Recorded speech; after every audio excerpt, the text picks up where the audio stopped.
Lilian Ríos Alfaro y como subdirectora de Innovación e Investigación Educativas, es para mí un honor dar la bienvenida a la tercera sesión del séptimo ciclo de charlas educativas.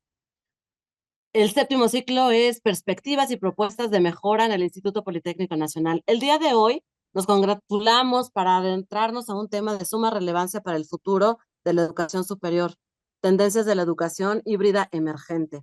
Esta modalidad, que combina lo mejor de la enseñanza esencial, presencial y en línea, ha cobrado una importancia sin precedentes en los últimos años, transformando la manera en que aprendemos y enseñamos, en que concibimos la escuela. Para adentrarnos en la discusión de este día, nos acompaña una de las coordinadoras del libro Educación 4.0 en la época de pandemia y pospandemia, retos y oportunidades, y los autores del artículo Evolución de las modalidades educativas, una mirada al rediseño institucional y las tendencias hacia la educación híbrida emergente.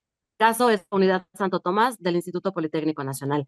A través de esta sesión exploraremos las tendencias de este campo, identificaremos oportunidades y desafíos y reflexionaremos desde la investigación educativa sobre cómo debemos transformar nuestras prácticas docentes para aprovechar al máximo las ventajas que ofrece esta educación, la educación híbrida. A lo largo de este ciclo, la maestra Susana del Carmen Castillo Martínez es la interlocutora con nuestros invitados e invitadas. Ella cuenta con una trayectoria en los temas de inclusión educativa y educación especial.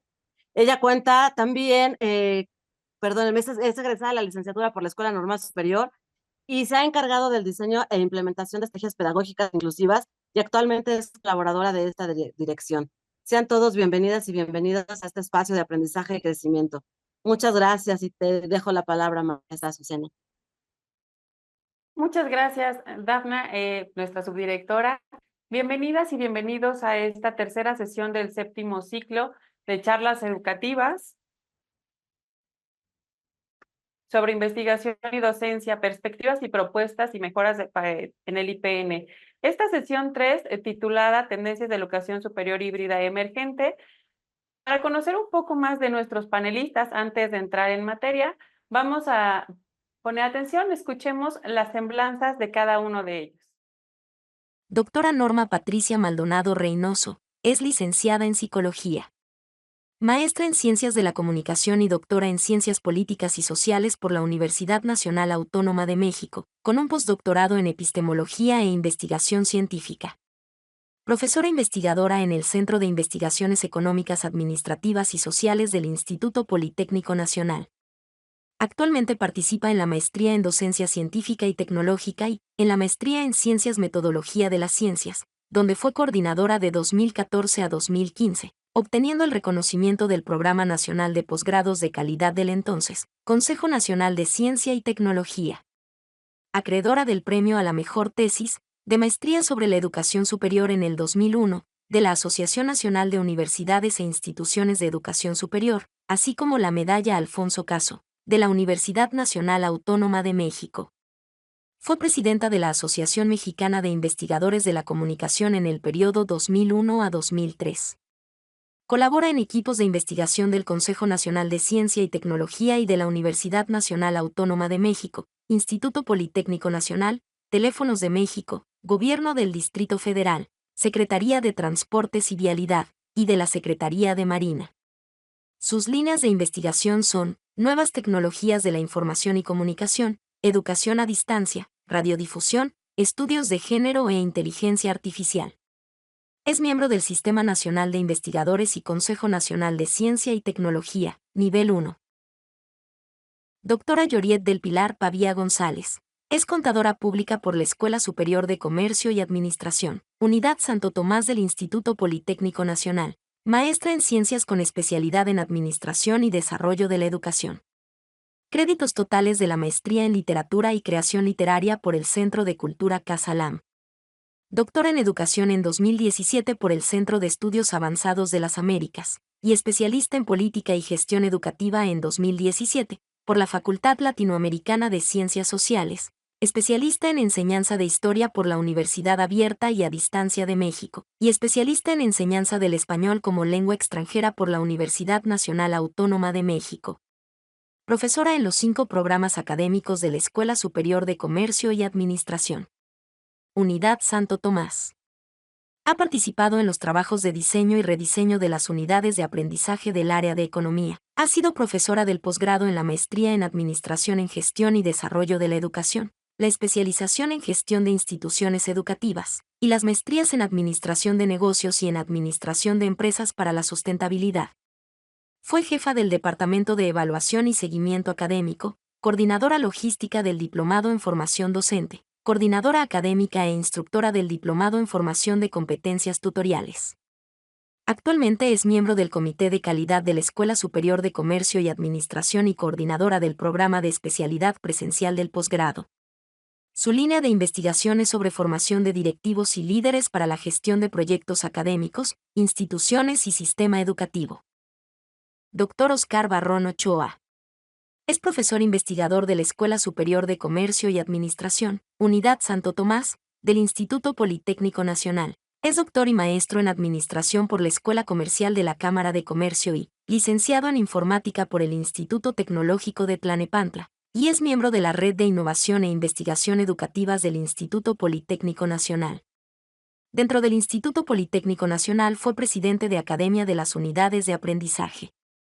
Taller de Análisis de Datos, Taller de Manejo de Datos. También es miembro de las celdas de investigación en la licenciatura de la Escuela Superior de Comercio y Administración, Unidad Santo Tomás. El Dr. Oscar pertenece al Instituto Hacendario del Estado de México, donde es coordinador de la Academia de Metodología de la Investigación y vocal del Comité de Dictaminación Técnica y Metodológica. Es autor de una propuesta metodológica para la implementación titulado Las redes de investigación y su impacto en las organizaciones administrativas. Como ya se ha mencionado, en esta charla vamos a hacer referencia a dos documentos. Uno de ellos es la evolución de modalidades educativas, una mirada al rediseño institucional y tendencias hacia la educación híbrida emergente, un caso de esta Unidad Santo Tomás del IPN. Y el otro es Educación 4.0 en la época de pandemia y pospandemia, retos y oportunidades. Este último, si me permiten comentar, es una publicación del Politécnico Nacional. Tal vez no lo alcanzan a ver, por ahí vamos a estar poniendo el título para que lo puedan consultar. Vamos a abordar el día de hoy únicamente el capítulo 7 o el punto 7 de esta publicación. Por favor, Georgette, coméntanos para empezar, ¿cómo se adaptó el sistema educativo mexicano, particularmente el IPN, para hacer frente al cierre de las escuelas a causa de la pandemia por COVID-19? Hola, buenas tardes. Sí, bueno, nosotros en la ESCA tuvimos un par de situaciones porque, como lo comentaron, yo trabajo tanto en licenciatura como en posgrado y la situación fue diferente en ambos lugares. En primer término, en la licenciatura fue algo mucho más rápido el decidir qué se tenía que hacer. En primer lugar, fue contactar a los estudiantes para que posterior a casi 3 semanas tuviéramos contacto con ellos. Algunos profesores que hemos estado transitando en las modalidades, teníamos ya teléfonos, teníamos grupos de WhatsApp, teníamos uso de Classroom, entonces fue una adaptación mucho más orgánica. En el caso de posgrado, como dependíamos de la Secretaría de Investigación y Posgrado y requeríamos de que las autoridades nos dieran algunos lineamientos, esperamos un poco más, casi fueron 4 semanas, 4 y media para poder tomar decisiones. Y en el caso del posgrado, teníamos menos contactos y menos situaciones para poder hacer frente por la naturaleza que son posgrados totalmente presenciales.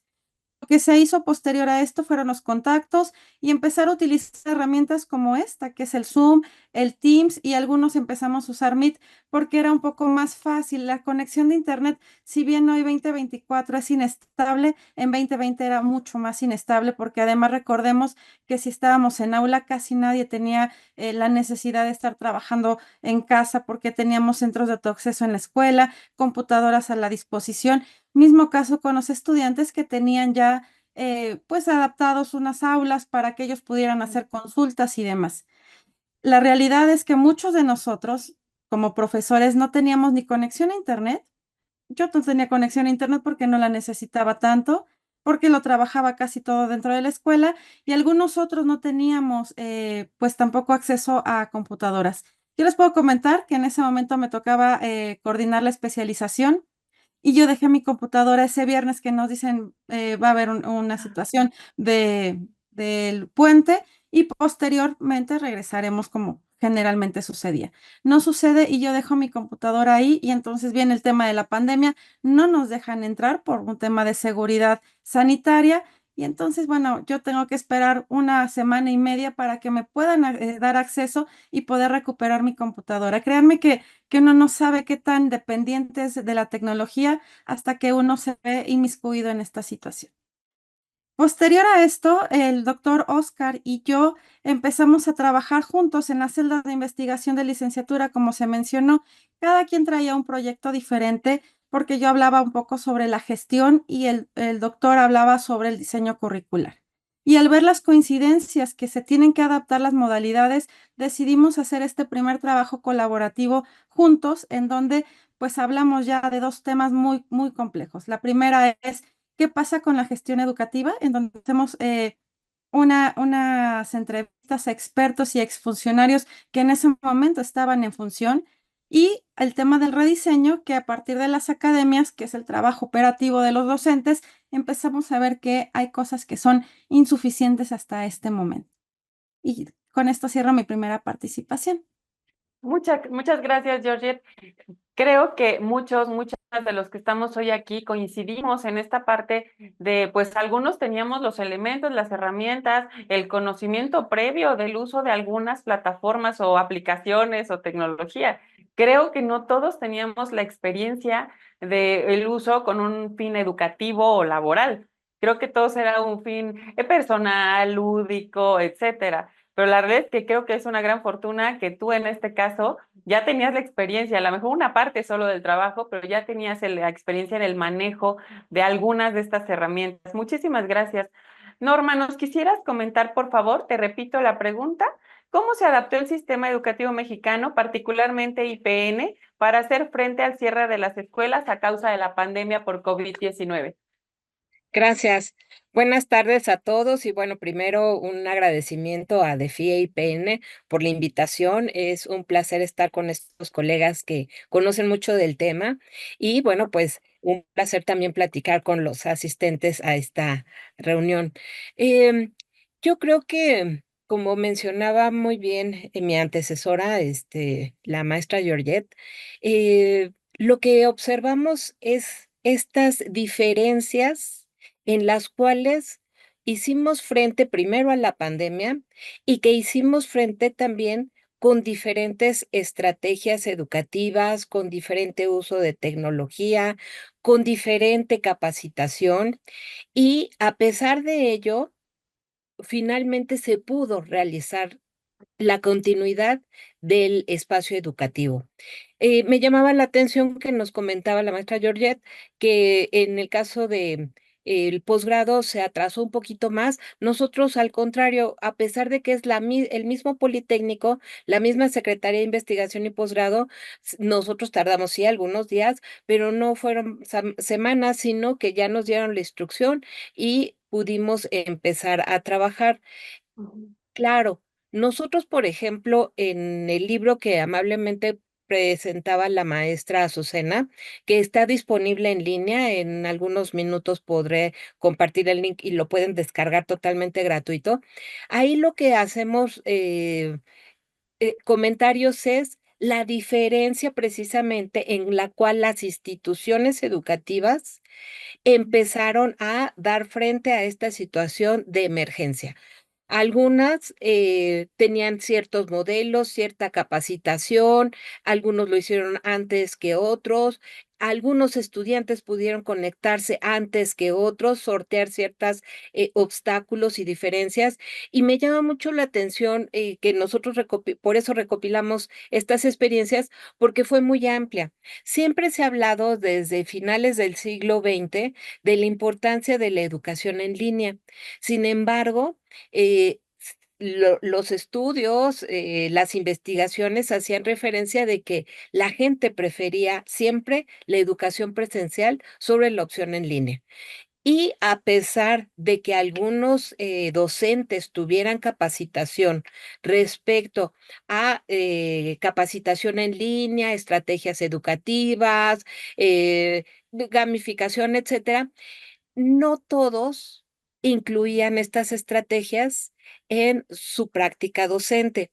Sin embargo, bueno, viene la pandemia y el reto es cómo empiezo a dar mis clases. Y lo primero que se observaba era querer replicar los modelos presenciales, el modelo de el profesor habla, los estudiantes escuchan y claro, que era lo que veíamos que muchos apagaban sus cámaras, unos memes, inclusive recobraban estas experiencias de los alumnos durmiendo, desayunando, en fin, y se tenía que hacer entonces uso de más estrategias educativas para poder, primero, captar la atención y segundo, hacer posible que existiera esta opción de la enseñanza-aprendizaje, no solamente cumplir con con un contenido, sino que realmente hubiera esta enseñanza-aprendizaje. Y yo creo que ese es el reto, más que el uso de las tecnologías, más que el uso de plataformas, en su momento Zoom, Teams, Meet, etcétera, el uso en determinado momento de pizarrones electrónicos, Kahoot en el mejor de los casos, WhatsApp, como nosotros en algún momento también lo implementamos. La cuestión era la enseñanza-aprendizaje, que pudiera haber pues no es transmisión, pero esa reflexión de contenidos educativos para nuestros estudiantes. Y ahí observamos lo que siempre se había hablado, las brechas digitales, pero en este caso se multiplicaron esas brechas porque efectivamente también teníamos el problema de conectividad, de los recursos, de las estrategias, y entonces esto que en su momento ya se había y las brechas se vuelve múltiple. Entonces fue un escenario complejo, un escenario donde precisamente estas opciones emergentes hacían de este nuevo escenario un nuevo escenario para la práctica educativa. Y bueno, hasta aquí dejaría mi primera participación. Gracias. La verdad es que es muy interesante ver cómo hoy, a unos cortos años de esta experiencia, que no fue nada grata para las familias mexicanas y del mundo realmente, el tener tantas ventajas o tantos aprendizajes que, como bien mencionas, Norma, pues sí, a lo mejor los utilizábamos, pero no con un fin de compartir este proceso de enseñanza-aprendizaje y querer llevar literal lo que tengo en el aula, con la interacción que tengo, con la observación que tengo, a un medio virtual, pues era completamente equivocado, ¿no? En su momento, pero pues era lo que había y era el reto que nos teníamos que enfrentar. Muchísimas gracias a las dos. Oscar, ¿te gustaría agregar algo?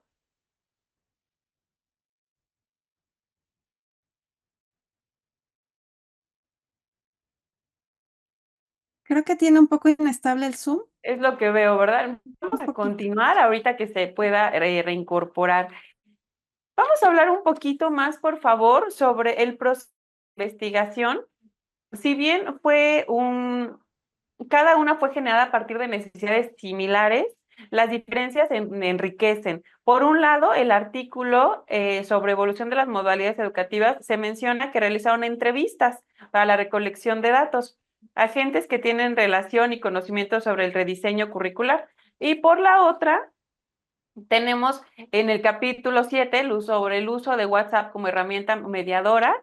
Hace referencia a que está basada en una investigación más amplia que se realizó desde CIECAS, pero ahí menciona que usaron un formulario como instrumento para la recolección de datos. Por favor, Oscar, ¿nos podrías hablar un poquito de esto? Es decir, Sí, ¿cómo fue que eligieron esta metodología? ¿Seleccionaron la muestra? ¿Particularmente diseñaron este instrumento para la recolección de datos? Y sumado a esto, si no les molesta, ¿es lo mismo recolectar datos antes, durante que después de la pandemia? Sí, sí, Oscar, perdón. claro. Sí, sí, claro. Ahí me escuchaba.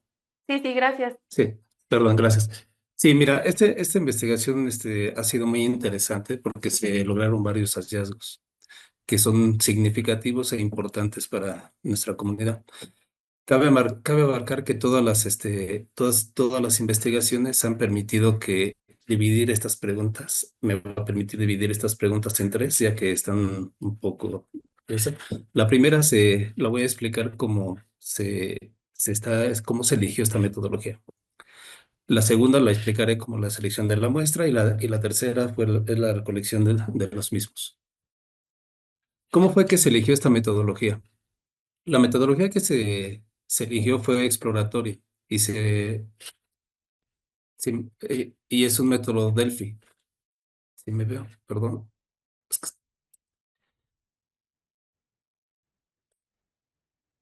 ¿Me escucha? Eh, Sí, te eh, escuchamos muy bien. ah, ok, ok. La metodología fue Delphi. Primero se hizo una revisión teórica y con la consulta de expertos.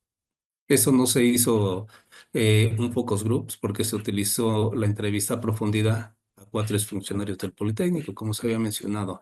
Entre ellos, y esa transición, el primero fue el maestro en ciencias Ismael Haidar, el segundo fue el doctor Chadwick Carretero. El tercero no es Los, posible dar el nombre ya que quería quedar incógnito. Y el tercero fue la maestra Guadalupe Vivian.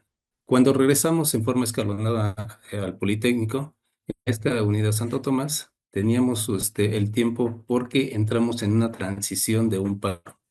Esto solo se hacía trabajos documentales o análisis de contenido y no era posible realizar entrevistas o algo así. Gracias. Muy interesante, Oscar. La verdad es que considero que el tener el vínculo con agentes educativos, pero autoridades en este caso que tuvieron o tienen la experiencia directamente del rediseño, que era el fin de la investigación realmente, creo que ha de haber sido completamente enriquecedor. Y claro, por el otro lado, pues este tema, pues de los conflictos o retos, a lo mejor sociales, organizativos en los planteles y demás, pues también pues viene a mover los planes en una investigación. Por favor, ¿podríamos dar respuesta a la misma pregunta? Norma, por favor. sí, claro que sí. Em, bueno, eh, en mi caso, en este caso, en el capítulo 7 del texto, nosotros hablamos de una experiencia de WhatsApp como una estrategia educativa. Esta estrategia fue realizada precisamente por una de las estudiantes de la maestría en docencia científica y tecnológica en el estado de Tlaxcala y bueno, pues nosotros colaboramos en esta implementación, en este estudio. Es el nivel medio superior y curiosamente, nosotros precisamente un par de años antes estuvimos observando lo que vendría a ser los dispositivos móviles, un estudio sobre el uso de dispositivos móviles en la educación. Encontramos que existen, pues, a nivel mundial, diversas posiciones también al respecto. Principalmente, el uso de este dispositivo móvil se hace referencia al celular. Sin embargo, bueno, pueden ser otros dispositivos La móviles, pero tableta. en específico sí como que de alguna manera el dispositivo móvil por excelencia actualmente, pues es el celular.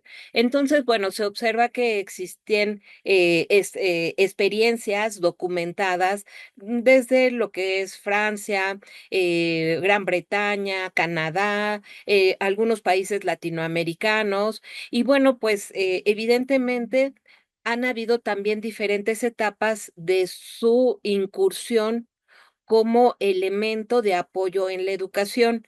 Y también al interior de cada país existen también diferentes opciones, mientras hay personas o tendencias que indican que nos pueden servir el uso de estas tecnologías como estrategias de enseñanza-aprendizaje, hay otros que aún están muy a la defensiva y dicen, pero ¿cómo? ¿Cómo vamos a utilizar un celular en la escuela? ¿No? Hay inclusive algunas instituciones que prohíben el uso de estos dispositivos. Sin embargo, por ejemplo, también encontramos de que dentro de estos estudios, ya documentados como comentaba, eh, eh, la cuestión de la incorporación, por ejemplo, de los dispositivos móviles es también una ayuda institucional, porque, por ejemplo, para poner, por ejemplo, el caso de Zoom. a nivel institucional del Politécnico hay una contratación y una contratación que implica una erogación económica bastante alta.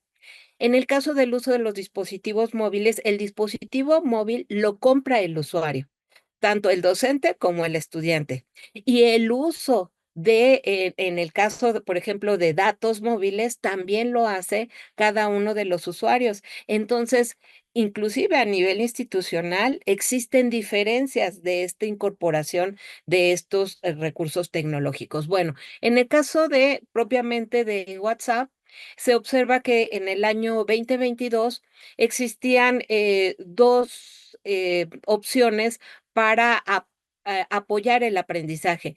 Las que tenían más usuarios, en primer lugar, era el Facebook con 92% aproximadamente, y en el caso de WhatsApp también aproximadamente el 92%. Viene la etapa de la pandemia y sucede pues lo que sucedía en la mayoría de las instituciones educativas, había que, bueno, ponerse en contacto con los estudiantes, recopilar las formas en las cuales se pudiera acceder y se encuentra que en estos estudiantes, pues una de las estrategias que podría servir era usar WhatsApp. Muy interesante, voy a tratar nada más de resumir algunas de las pequeñas situaciones particulares, pero pues se piensa, ¿no? A ver, se va a utilizar WhatsApp en específico como apoyo a la materia de química, balance de ecuaciones. Y pues se decía, vamos a poder utilizar WhatsApp porque ahí vienen, se pueden enviar lecturas, PDF, se pueden enviar tutoriales en YouTube, se pueden hacer preguntas y respuestas de los estudiantes con el docente. Entonces ofrecía muchas, digamos, alternativas positivas. Y lo primero que se encuentra es que los estudiantes solicitaban de que fueran sobre todo lecturas, algo que no consumiera muchos datos. ¿Por qué? Porque les daban sus papás en esta comunidad de Tlaxcala, evidentemente no muy económicamente alta, pues tenían a veces tarjetitas, ¿no? Y no era la única materia, tenían que conectarse para varias materias, pero lo curioso es que sí van utilizando principalmente el celular, a pesar de que en algunas familias podían tener computadoras, no todos los usuarios tenían computadora, o al revés, tenían una computadora, pero el Wi-Fi pues no era muy abierto, ¿no? Entonces, no tenían acceso todos los miembros de esa familia para ello. Inclusive, digamos, a nivel personal, cuando viene la pandemia, en mi caso, pues estamos todos en casa y pues sucede de que tuvimos que ampliar el ancho de banda de Wi-Fi porque pues éramos 4 que nos teníamos que estar conectando a veces en los mismos horarios. Entonces, claro que se entiende que en estas comunidades un poquito lejanas a las grandes ciudades, pues tenían también otras cuestiones económicas y pues se empieza a utilizar el WhatsApp y efectivamente, bueno, pues vamos a ir viendo algunos de los pros y los contras de esta tecnología. Y bueno, pues con respecto a la pregunta que hacías que si en determinado momento era igual antes que después, yo creo que la pandemia nos enseñó muchísimo y la pandemia también nos enseñó algunas limitantes de las tecnologías. Y, por ejemplo, una de las limitantes de las tecnologías es de que la tecnología te da el contenido, ajá, pero el acompañamiento humano es imprescindible. Bueno, hasta aquí dejaría este comentario. Gracias. Sí, la verdad es muy interesante y creo que al día de hoy revivirlo aún, digo, yo no soy la investigadora, ustedes que sí lo son, retomar ese recuerdo de los retos, desafíos, lo que fueron viviendo, porque esta es una investigación que yo creo que salió pues es un paradigma realmente porque pues estaban haciendo investigación, acción al mil, ¿no? Porque realmente era casi prueba y error. Confundí hace ratico con Georgette, perdóname, le decía que me habían llamado muchísimo la atención dos de las gráficas principalmente que hay en el texto, que es justamente lo que nos acabas de describir respecto al uso en porcentaje de cada una de las plataformas en este caso y la conectividad que se tenía. Entonces dije, bueno, claro que sí, o sea, creo que los docentes particularmente, porque es el tema que nos atañe, hicieron o hicimos maravillas. realmente con lo que se tenía en ese momento. Y hablemos, me encantó que tocaste el tema de la capacitación, sin importar como la formación académica de inicio de los docentes, el esforzarnos y dar, y si no usabas una plataforma, pues picarle a otra y ver cómo, y si se te estaban durmiendo, ver cómo ya no mantuvieron apagada la cámara y cómo al menos pudieras tener la certeza de que sí te estaban escuchando. O sea, todas esas cosas que tuvieron que ir mejorando, literal, día con día, clase con clase. Creo que fue una experiencia no solo para ustedes en la investigación, sino para la docencia en general. Muchísimas gracias por los comentarios. Para continuar, por favor, les pediría que recordemos un poquito que desde, pues, vamos, no tan lejos, al siglo XX, la educación se convirtió en un derecho constitucional y a lo largo de los años han impulsado diferentes reformas para democratizar el acceso a la educación y mejorar su calidad. En esta lucha es importante dar espacio y voz a diferentes perspectivas y propuestas, así como también la colaboración entre agentes educativos. Hablando de la organización del IPN, mencionar a algunos de estos actores como docentes, tutores, jefes de academia, estudiantes, entre otros. Creo que Norma sí me pueden apoyar los resultados obtenidos en ambas investigaciones. Podemos comentar quiénes son los actores educativos y cuál es como el papel, digamos, en esta educación híbrida emergente. Podemos empezar. Claro. Bueno, en el caso de la investigación, como lo manejamos, está dividida en tres actores. La parte de la gestión, desde la toma de decisiones de qué se tenía que hacer en ese momento. Después hablamos de los profesores y el rediseño que se tendrá que hacer para el hibridaje que ahora vivimos. Y finalmente hay una parte donde les preguntábamos también a los estudiantes que no está en esta investigación justo porque ya es demasiado, pero que sí les preguntamos qué les pasó, cómo lo vivieron, tuvieron algún apoyo, cómo era la comunicación. Y bueno, regresando a la parte a los primeros actores, que fue el eje de esta investigación sobre gestión educativa, lo primero que les preguntábamos era, ¿y ustedes qué necesitaban para que nosotros pudiéramos accionar o trabajar?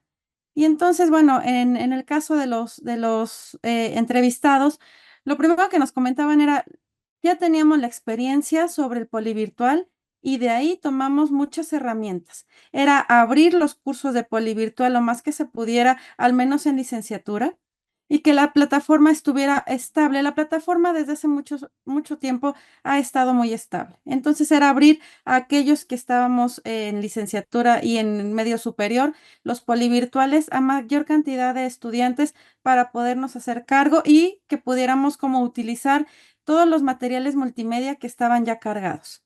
Esa fue la primera estrategia que tuvieron algunos de nuestros funcionarios. En el caso de la ESCA Santo Tomás, a quien entrevistamos era a la doctora Viviana, que en ese momento era subdirectora, pero que había crecido con la modalidad. Y me refiero a crecido porque es una de las pioneras de la modalidad en la ESCA Santo Tomás.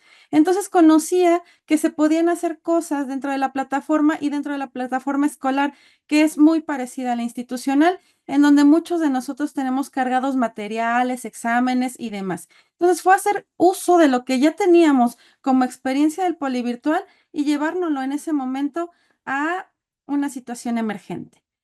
Posteriormente, en la parte del posgrado, empezaron a tener algunos elementos de la DEPAF, que ahora ya no existe más, que era la Dirección de Educación para el Posgrado y la virtualización, que teníamos algunos espacios en el módulo y que empezábamos como pues a tomarlos para poder hacer uso, pero yo creo que en el posgrado lo que más se utilizó fueron este tipo de videollamadas. Tuvimos muchos que pagar el Zoom, muchos, como lo dijo Norma Patricia, muchos tuvimos que hacer uso de nuestros datos, de comprar equipos, pero se estaba solucionando desde la gestión, que nos decían, vamos a tener reuniones para ver cómo lo vamos a trabajar, cómo vamos a hacer algunas cosas, y eso hizo como que se estabilizara y salieran avantes tanto el semestre 2020A, 2020B. Posterior a eso, cuando todavía no regresábamos y en el 21 dijeron que sí íbamos a regresar, pero no, pero sí, vimos la gran oportunidad ya, no nada más desde la parte de la gestión, sino ahora sí como los profesores en la parte del rediseño.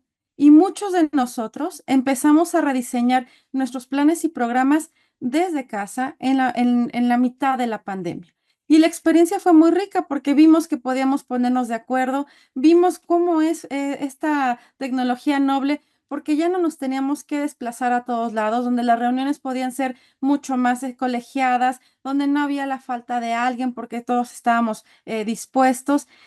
Claro, fue un trabajo extenuante porque encontramos que empezamos a trabajar más horas de las que estábamos destinados a trabajar y fue invasivo para nuestras familias y nuestros hogares. Sin embargo, como lo dice Isaías Álvarez, a los profesores nos gusta trabajar y a veces pertenecemos al voluntariado docente. Entonces, nos gusta mucho hacer lo que podamos hacer. También estábamos encerrados y queríamos contribuir en algo a la buena disposición que tenían las autoridades en ese momento.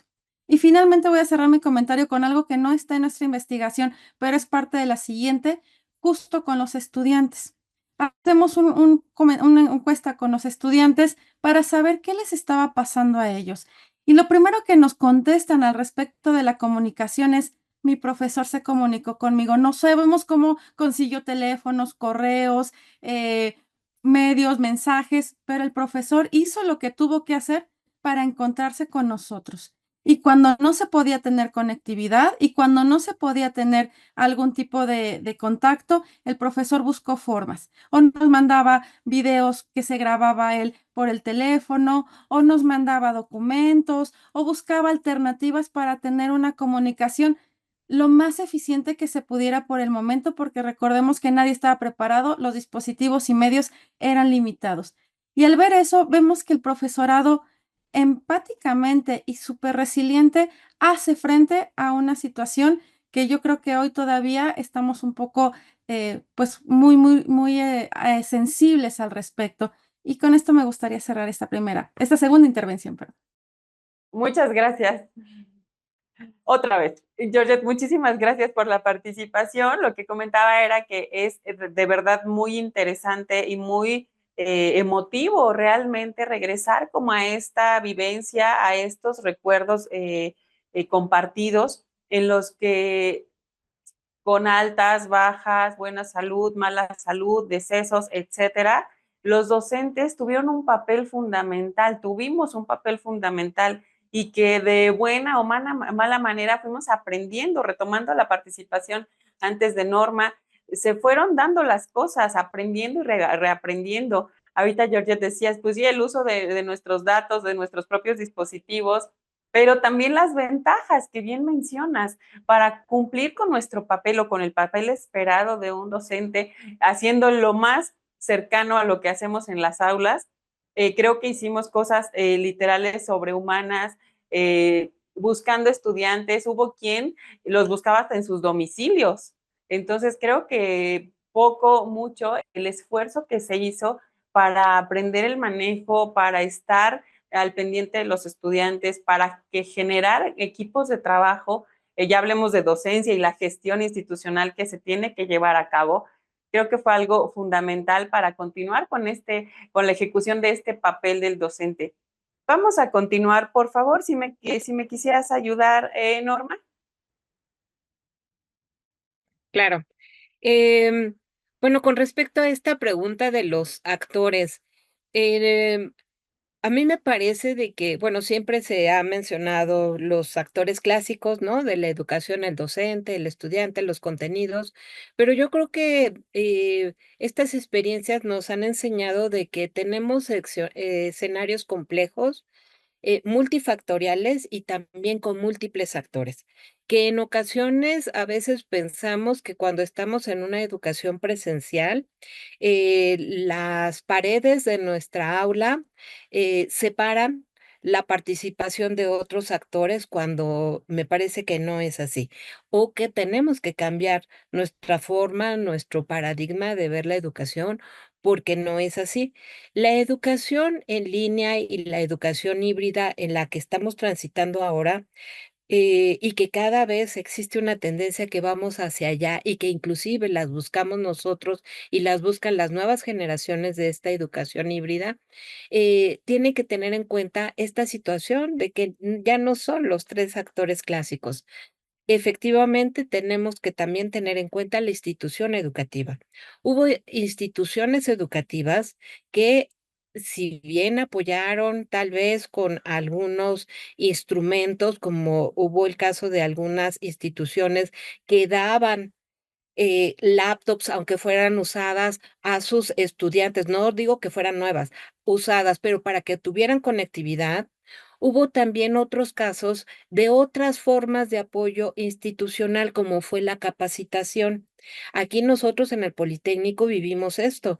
A lo mejor no nos acordamos todo lo que había, pero finalmente, a pesar de que estábamos a la distancia, existían cursos, existían talleres para que pudiéramos solventar lo que bien mencionabas, Azucena, de es que no sé qué hacer aquí, qué le pico, qué le hago, y existían estas formas alternativas, más lo que nosotros podíamos encontrar en línea, más lo que en su caso también nuestras acciones de que, pues no sé cómo se utiliza esta estrategia, este método, esta tecnología, y a veces ocupábamos nosotros mismos de manera proactiva los tutoriales o preguntarle a nuestros hijos, nuestros compañeros, nuestros colegas cómo resolverlo. Pero inclusive por ahí hay experiencias muy interesantes de que los docentes se atoraban en plena clase y eran los propios alumnos los que apoyaban también al docente, pero se resolvía. Entonces, la institución educativa ahí está, pero ya no nada más es vista como una institución de corte vertical, de hagan esto, yo digo que hay esta norma, cumplan esto, cumplan aquello. La institución educativa tiene también diferentes papeles y que está presente en estos ámbitos. Otra, evidentemente, es el docente mismo, el docente ante los retos, el docente que a pesar de los pesares, hay docentes que estaban como que muy negados a la tecnología, pero esta situación los forzó a tener que utilizarlo.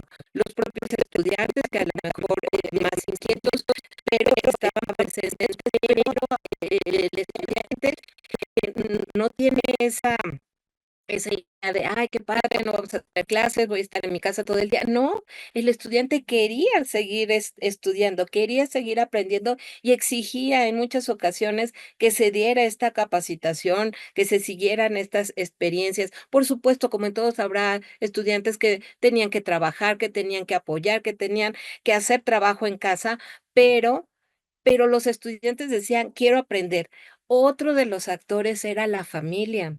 Sobre todo, por ejemplo, nosotros que aquí, vamos comentando el caso de nivel medio superior, la familia era un actor muy importante, porque la familia era el que también te cobijaba para poder seguir teniendo estas experiencias educativas, no solamente con el ámbito de recursos, sino también con el ámbito de crear lo más posible este ambiente de aprendizaje, que no se oyera al hermanito, que se dejara al estudiante, bueno, por ahí hay un caso, ¿no? De que decía, es que estoy en clase, pero mi mamá me manda a comprar estas cosas de comida, tengo que explicarle también a mi hermanito su tarea, tengo que hacer esto. Entonces, claro que el ambiente familiar también es otro actor para que pudiera darse el aprendizaje. Y otra de las cuestiones fue la comunidad. En algunas cuestiones, como estas comunidades, con la que nosotros trabajamos en Tlaxcala, hay, comunidades que apoyaron a los estudiantes abriendo sus redes, de conectividad, su Internet, para que diferentes vecinos, colegas pudieran conectarse. Y eso es muy bueno, y ese apoyo local, a veces igual pasa desapercibido, ¿no? O sea, cuando jugaron un papel muy interesante. Entonces, estos escenarios complejos nos muestra que tenemos que tener en cuenta que ya no son esos 3 clásicos actores, sino que son más. Y debemos, me parece, que estar preparados para este tipo de escenarios complejos. Nosotros, bueno, tal vez a nivel nacional, internacional, tuvimos el caso de la pandemia, pero ¿qué pasa, por ejemplo, en nuestros estados como Acapulco, como en su caso Yucatán, que por cuestiones naturales también se tienen que suspender las clases? Y lo que observamos es de que cada vez este tipo de escenarios se vuelven como que más repetitivos y tenemos, y bueno, no digamos el caso de los estados del norte que por cuestiones de seguridad también están suspendiendo clases. Entonces, tenemos que tener en cuenta escenarios complejos, actores complejos y que debemos de estar preparados para resolver estas actividades. Y bueno, ahí yo cerraría mi participación con la importancia de tener este pensamiento crítico, este pensamiento capaz de resolver problemas ante los escenarios que tengamos. No puede existir ya nada más página 1, página 2, hago esto. Tenemos que ser proactivos en este sentido. Muchas gracias. No, gracias a ti. Me mueve mucho una de las situaciones que mencionaste, el darle vida a la institución como un agente educativo, creo que es algo que urge que todos reconozcamos para no verla plana, no es solo un edificio, es la institución, somos todos. Entonces, desde esta parte de gestión, de organización, de compartir, es la institución, ¿no? No lo estamos viendo desde un ente apagado o muerto. Es dinámico, vive con nosotros y se reinventa de acuerdo a las necesidades. Otra cosa que me llama mucho la atención y que comparto, por supuesto, brevemente, mi formación va más encaminada abajo de media superior. Politécnico es mi primer, bueno, estos años, contacto a media superior y superior, pero ciertamente el contacto con la familia, la participación de las familias, no es solo con los niños, sino a los jóvenes. Recordemos que en nuestro México lindo y querido, y pues pasaba o la basura, o los tamales, o todo, y entonces se veía cómo todo el mundo corría y cerraba ventanas o hacían lo posible. También se veía en las familias en las que no había apoyo a los estudiantes y pues pasaban atrás distrayéndolos, les hablaban, les aventaban cosas. Entonces, bueno, creo que estas experiencias en las que nos compartieron las familias, pues intimidad a final de cuentas, que abrieron sus puertas a través de una cámara, creo que también fue un aprendizaje social en el que, pues literal, todo el mundo andaba como ya vestido, ya listo a las 7, 8 de la mañana, porque sabía que iba a estar la clase en vivo, por ejemplo, ¿no? Sí, efectivamente, esto vino a cambiar todo, ¿no? Los paradigmas y todo, todos los retos que hemos tenido y que se tuvo, ¿no? Y que se sigue y que se va a seguir teniendo este cambio. Por mencionar los retos, desafíos de nuestra educación híbrida emergente, primero se encontraron algunos hallazgos que nos permitieron realizar tablas de generalidades y tendencias, donde nosotros pudimos apreciar las ventajas y las desventajas de las modalidades. En resumen, en primero indicaré lo que es las ventajas y después indicaré las desventajas que se obtuvieron con estas tablas. La primera de las ventajas de la presencial era que la presencial tiene una mayor socialización y crea estas redes de investigaciones que se aprovechan en clase. La ventaja de la línea es que pues, no hay un gasto en transporte, se ahorra en tiempos, hay una mejor claridad y una conectividad en cualquier momento. Hablando de conectividad, las ventajas híbridas, sus ventajas es pues, que crea una disciplina, crean capacidades autodidactas, tiene una mayor productividad y se complementa con ambas modalidades de estas. La desventaja que encontramos y que nos arrojaron la desventaja que tuvimos en la presencial, pues es que hay gastos en transporte, hay pérdida de traslado de la casa hacia las escuelas, las instalaciones no son a veces adecuadas en cuestiones de informática o de la comunicación. Otra desventaja que encontramos en línea, en la modalidad de línea, es que hacía falta estas relaciones humanas, se iban perdiendo. Hay más distractores en casa y a veces no hay una realimentación por parte de los docentes o de los profesores, que esto es algo muy importante. Otra desventaja que encontramos en las híbridas es que en algunos casos para ellos no fue adaptarse, ya que no estaban diseñados, no tenían ese diseño de modalidad. También faltaba una disciplina, había muchos más distractores en la híbrida y bajo estas pues no se generaba una rutina, no la generaban entre ellos, ¿no? Ahora bien, con respecto a las propuestas obtenidas que se realizó con el análisis y la interpretación de los resultados, se mostró que la recolección fue sistematizada de opciones consultadas por los profesores que se les aplicó este cuestionario. En conclusión, los principales hallazgos que se encontraron fue que una muestra de estos elementos presenciales para la educación híbrida se refirieron a las limitaciones de los distractores que había en casa. También eh, eh, eh, también estos compañeros de las riquezas que se iban perdiendo en intercambio entre los profesores y sus compañeros, esa convivencia de intercambio, ese cambio de ideas con una mejor comprensión. Esto, la comunicación y la concentración de los espacios de aprendizaje que teníamos. Sin embargo, la concentración dentro de estos aprendizajes fue de la modalidad híbrida permite tener los mejores elementos de las dos modalidades, como tanto la presencial como en línea. Este fenómeno que se empezó a usar creó necesidades sociales. Estas fueron evolucionando rápidamente, por lo que hemos estado pasando desde el 2020 hasta la fecha. Hasta nuestros días se ha requerido rescatar esas buenas prácticas de momentos emergentes. Sin embargo, sin embargo, algunos son funcionales y otros vemos que no tanto para las comunidades escolares. Es importante también hacer unos hallazgos que se encontraron, que fueron sometidos rápidamente en las licenciaturas y los posgrados. Estos se requirieron hacer frente a esas necesidades sociales dentro de las cuales existía ese teletrabajo, por lo que se debe también tener en cuenta que son escuelas híbridas. De alguna forma, estos elementos fueron diferentes disciplinas para las competencias digitales. Sin embargo, también había socioemocionales, había generales, había profesionales y específicas, y finalmente sería interesante apoyar a estas modalidades que se pueden proveer con un mayor aprovechamiento, siempre y cuando las estructuras actuales no lo permitan. Nuevamente, después de años de estar ya manipulando esta tecnología, estas herramientas, nos siguen pasando algunos detalles. Disculpen todas y todos. Muchas gracias, Oscar. Lo que mencionaba era que estas experiencias que vamos teniendo cada uno que nos van enriqueciendo y permiten pues que ahora, tratando lo más posible, podamos tener una mejor participación o ejecución en el ámbito educativo que hoy nos convoca.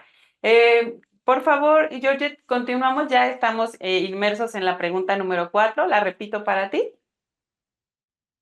que es, desde la investigación que reportas, mencionar los retos y desafíos identificados ante la educación híbrida emergente. Bueno, yo creo que el reto de retos ahora van a ser los lineamientos, ¿no? Porque recordemos que nuestra normatividad y la reglamentación que se tiene con mucha dificultad en los últimos casi 20 años del instituto, con la experiencia ya del polivirtual, de la educación a distancia y mixta, han tenido una gran cantidad de situaciones sujetas a la adaptación de estas tecnologías y de estas herramientas. Sin embargo, la parte que nos llegó emergente dentro de la pandemia y el regreso escalonado, no tuvimos oportunidad de crear lineamientos claros. Hemos ido trabajando conforme se han ido situaciones que podemos ir resolviendo. Por ejemplo, ahorita lo que nos está sucediendo justo en este momento con algunas dificultades es falta de algunos requerimientos que las instituciones tienen. Voy a mencionar algo que dijo el doctor Carreto. Él decía, el Instituto Politécnico Nacional está con una infraestructura fuerte. Tiene edificios, tiene plantas, tiene espacios de reflexión en excelentes condiciones, pero nuestra conectividad a veces es deficiente o muy deficiente. Y no depende del instituto justo, o sea, depende de otro tipo de elementos que creo que todo el país estamos viviendo. Hemos visto que en estos últimos meses ha llovido muchísimo y aún teniendo internet de banda ancha y que tenemos muchas sofisticaciones, tenemos muchas dificultades aún estando en casa, aún teniendo elementos de cómputo muy sofisticados. Entonces, es un problema de conectividad el que se tiene. Pilar Posner nos dio un diplomado hace un par de años diciendo justamente que lo que el profesor tenía que hacer era reaprender a adaptarse a estos medios, pero la única forma de reaprender tenía que ver con el tema de la gestión educativa en cuanto a la reglamentación, que seguíamos teniendo una educación del siglo XX con profesores del siglo XX atendiendo a necesidades del siglo XIX, con estudiantes y requerimientos del siglo XXI. La gran complejidad del mundo. Pilar Posner hoy en día todavía lo hace, lo menciona y tiene un documento muy bueno que se llama Equipo Directivo, en donde dice cómo podríamos hacerlo diferente en este momento. La realidad es que todavía nos faltan lineamientos más claros, nos está alcanzando la inteligencia artificial, nos están alcanzando los temas éticos y bioéticos y no hemos podido hacer una reglamentación al respecto. Si bien la modalidad, al menos en el instituto, ha sido la gran oportunidad para atender demandas educativas importantes que están en los estados, que trabajan en todo el día. Todavía nos falta tener lineamientos para el hibridaje, porque todavía no los tenemos. No solo es tener una conexión a Internet, ni tener una buena computadora. Son muchos más elementos que necesitamos. Las competencias docentes, socioemocionales, socioafectivas. Necesitamos más elementos que evidentemente el sistema educativo actual apenas está volteando a ver qué se tiene que hacer porque nunca se había vivido algo así. Y la pandemia, a pesar de que ya llevamos 4 años de distancia, nos ha sacudido y nos dejó con las manos prendidas en el marco de la puerta. Todavía no logramos hacer el paso hacia lo que sigue. Creo que la reflexión más grande que tendría nuestro instituto, la Secretaría de Educación Pública y cualquier sistema multimodal es hagamos lineamientos para poder estar prevenidos en situaciones posteriores, porque si pasó una vez, puede suceder muchas más. Gracias. Es completamente cierto lo que nos estás comentando, Georgette. La verdad es que ya no es irnos tan lejos como una emergencia sanitaria. Simplemente el calentamiento global y la modificación climática que hemos estado padeciendo, o sea, realmente es algo alarmante y que pues ya se vuelve ya interfiere literalmente contra nuestras actividades y más cuando se trata de un medio virtual. Sin embargo, no quiero dejar pasar que el día de hoy pues nos acerca porque este tipo de eventos difícilmente los podríamos hacer. No es que sea muy fácil, ya vieron la conexión aquí está un poco endeble, sin embargo, como prueba de esto, muestra de esto, perdón, quisiera que me ayudaran a compartir. Tenemos una grafiquita en la que estamos marcando las asistencias que tenemos en la charla del día de hoy, cuáles son las unidades académicas que nos están acompañando y que ciertamente no están aquí en DeFIE conmigo. Tenemos aquí al Colegio de Bachilleres, CECIT 1, CECIT número 10, bienvenidos, muchas gracias a todos, CECIT 11, CECIT 17, CECIT 5, CECIT 6, CECIT 5 también, Narciso Basol, CIDIR, Unidad Michoacán, CET 1, SIX Unidad Milpa Alta, SIX Santo Tomás, CBDR, Campeche, DeFIE, por supuesto, hola DeFIE, todos estamos aquí. Dirección de Actividades Deportivas, ESCA Unidad Santo Tomás, ESIME Unidad Azcapotzalco, ESIME Unidad Culhuacán, UPIBI, bueno, bienvenidas a todas, a todos, muchas gracias por estar en sintonía con nosotros. Espero que también en el chat nos estén dejando ahí algunas preguntas, porque justamente vamos a dar paso a este momento de preguntas del público, respuestas de nuestros panelistas. Si me pueden ayudar, no sé si las vamos a presentar o las leo. Y si no han puesto alguna pregunta o duda, la audiencia les invito a que lo escriban rapidísimo en el chat y podamos tener algunas respuestas en el tiempo que nos queda de nuestros panelistas. Mientras escriben sus preguntas, las que tengan por ahí, quiero aprovechar para hacer un pequeño comercial, para comentarles algunas nada más de las actividades o acciones que tenemos en DeFIE y desde el Departamento de Investigación Educativa. Son el seminario de investigación, espero que hayan visto esas esos videos ya, si no, están a la disposición en nuestra página. Clases abiertas, charlas educativas, que estamos el día de hoy aquí. Y también tenemos nuestro próximo coloquio, es el tercer coloquio de DEFIE, que lo vamos a tener el 9 y 10 de diciembre. Investigación participa el 9, así que por aquí los esperamos, por favor, todos son bienvenidos. Vamos a ver si ya tenemos por aquí alguna pregunta. Pues si gustan, yo empiezo y lo que nos pueda complementar la maestra Georgette desde su punto de vista. Yo creo que el Instituto Politécnico Nacional, a través de acciones como esta, nos invita a reflexionar sobre lo que está sucediendo. Yo creo que este proceso de la pandemia, de educación emergente, pues al igual como fue emergente entrar y ver cómo poder continuar con la fase educativa, pues cuando regresamos a la educación híbrida y posteriormente regresar a las actividades tradicionales presenciales, también ha sido emergente para como la institución como tal.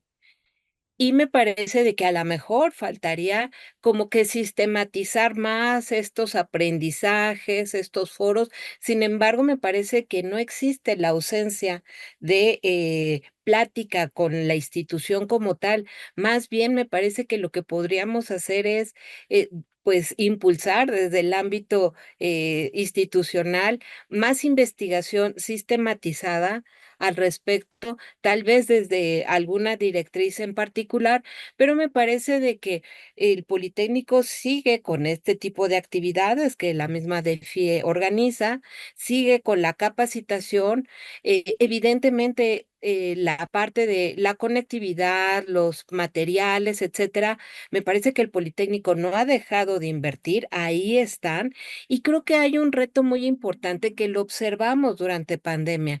A lo mejor, bueno, yo soy del área de sociales, pero, por ejemplo, existieron también muchos aprendizajes desde el ámbito de las carreras prácticas, como por ejemplo medicina, cómo enseñar a distancia a los estudiantes cuestiones prácticas. Y en ese sentido también tenemos estos tipos de laboratorios a distancia, la simulación, que todo eso, va entrando, que es lo que pues, la educación 4.0 que está impulsando el Politécnico, nos invita a utilizarlo, el uso de la inteligencia artificial, pero me parece que es muy importante que a la mejor se trabaje también en la sensibilización. A la mejor hay estas acciones, pero hay que tener una sensibilización con con los docentes, con el personal, docente, porque evidentemente es mucho más fácil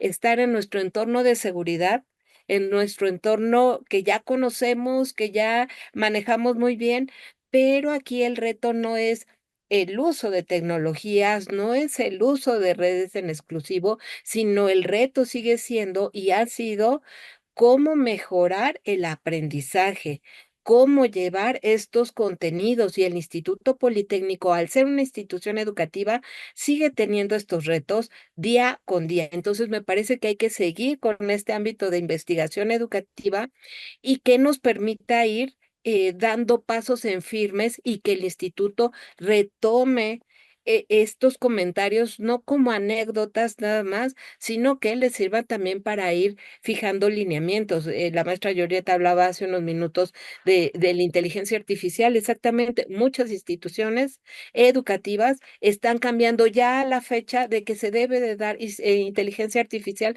como parte de los programas educativos. ¿Qué pasa con el Politécnico? ¿Cómo se está actualizando? Entonces, creo que estamos trabajando, pero seguimos teniendo retos en puerta y que el investigador del propio Politécnico podemos ayudar. Es cuanto, gracias.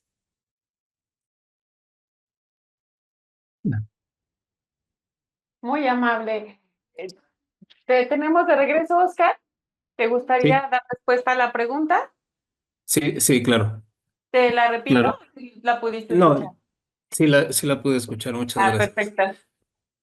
Con respecto a lo de la pregunta y con también con lo que estaba diciendo la maestra Norma, la doctora, fíjate que también es importante tomar en cuenta que los alumnos, cuando cambian de una modalidad a otra modalidad, que es por algún caso externo, se deben de adaptar a ella. No es lo mismo que estar en una presencial y que se tengan que ir a la híbrida. Entonces, yo creo que ahí también las formas de emocionales también hay que trabajar en ellas. Yo creo que el Politécnico también ha estado trabajando en este sentido, junto con las estructuras, con estructuras tecnológicas. Sin embargo, también esa parte humana de apoyar a los alumnos en este sentido de que cuando cambian de las modalidades, pues es una descompensación entre ellos. Por eso también a veces se escogen híbrida. No es lo mismo que yo como estudiante quiera tener una educación híbrida, entonces ya sé los retos que tengo, ya sé lo que tengo que trabajar, ya me adecuo a ella. No es fácil estar en una presencial y cambiarme directamente a la otra. Yo creo que también por ahí las investigaciones tendríamos que tomar en cuenta todos esos retos afectivos y emocionales, que es otro tema que se tiene que trabajar a partir de estas pandemias. Gracias. Muchísimas gracias. Con la intención de ya no ser reiterativa, si me pudieran ayudar los tres con un comentario ya para dar cierre a la sesión de hoy a modo de conclusión. Si me puedes ayudar, Georgette. Claro. Bueno, yo creo que los retos van a estar, van a seguir y van a aumentar. Yo, en mi opinión, me parece que el tema ético, el tema de los plagios, el tema de la hiperproductividad nos está alcanzando y nos está sobrepasando a través de también nuestras tecnologías y nuestros medios. Creo que es un momento para frenar, para poder tomar una decisión de hacia dónde vamos y qué vamos a hacer, porque los lineamientos no están claros, los medios de operación tampoco, y las modalidades ya no son lo que eran hace un par de años. Están trascendiendo y están siendo diferentes. Y creo que es buen momento para que como profesores, como investigadores, como alguien que tiene responsabilidades de gestión, como estudiante responsable de mi proceso, hagamos una reflexión de cuál es el sistema educativo que necesito para dar respuesta a las necesidades sociales de mi país. ¿Qué es lo que necesito como aldeano del mundo, como dice Edgar Morán, sobre nuestra forma de relacionarnos los unos con los otros? Las políticas educativas están cambiando rápidamente. Estamos viviendo en un país muy, muy acelerado, con políticas internacionales que nos piden y nos demandan responder de manera inmediata. Pero para poder hacer eso, creo que es momento de respirar, reflexionar y ver qué sigue para tener escenarios prospectivos mucho más claros. Creo que con esto sería mi reflexión, es un hacia dónde vamos y creando misiones y visiones no a 2025, no a 2030, sino posteriores, porque el tiempo nos está alcanzando de manera muy rápida. Gracias. No, gracias a ti. Para continuar con las conclusiones, ¿me podrías ayudar, Norma? Claro que sí. Me parece de que en este tipo de sociedad, la institución educativa también se debe de replantear qué es lo que estamos formando. Actualmente podríamos decir que las personas que en estos momentos tienen o están desempeñando algún puesto laboral, posiblemente no estuvo capacitado en su institución educativa para hacer eso, como por ejemplo, podríamos llamar los community managers, ¿no? Los que desarrollan contenidos con tecnología, los pilotos de los drones, etcétera. ¿Por qué? Porque está avanzando la sociedad mucho más rápido que algunas de las actualizaciones que estamos teniendo en el ámbito social, en el ámbito educativo.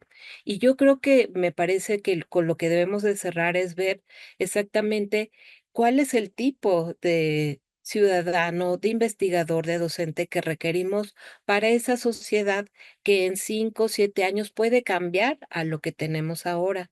Y por lo tanto, esta visión de cómo puede cambiar, cómo podemos estar actualizados requiere de pensamientos, eh, críticos, creativos, complejos, para dar respuesta a esas necesidades de ese momento. Entonces, me parece que este tipo de visión la debemos de generar tanto en nuestros estudiantes, que sean, con un aprendizaje, que estén desarrollando capacidades de aprendizaje autónomo, pero también en el docente. Porque en este momento, como hemos mencionado, tuvimos esta experiencia de pandemia, pero pueden cambiar muchas cosas y necesitamos estar preparados para esas situaciones emergentes. Entonces, considero de que, insisto, no es exclusivamente el uso de tecnología educativa, no es exclusivamente la capacitación en una aplicación, en un recurso. Tenemos que cambiar esta visión, este paradigma y bueno, para ello, pues será muy importante seguir estudiando, actualizándonos y ver de manera más amplia nuestros entornos educativos. Muchas gracias. Muchas gracias por estas palabras, por la asistencia, por supuesto. Para continuar con las conclusiones, ¿podrías continuar, Oscar? Sí, con gusto. Gracias. Yo creo que para tomar también para reforzar lo que se está diciendo, también hay que tomar los retos éticos en todas las emergencias. Esta es la privacidad de la seguridad de los datos que nosotros trabajamos bajo los lineamientos.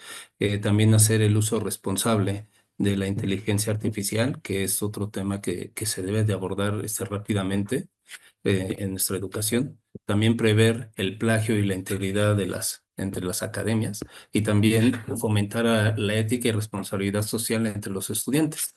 Esto también es para fomentar que la innovación y toda aquella experimentación en la educación desarrolle algunas políticas, desarrollemos algunas regulaciones que sean efectivas y invertir también en esta infraestructura para estar preparados para cualquier eventualidad.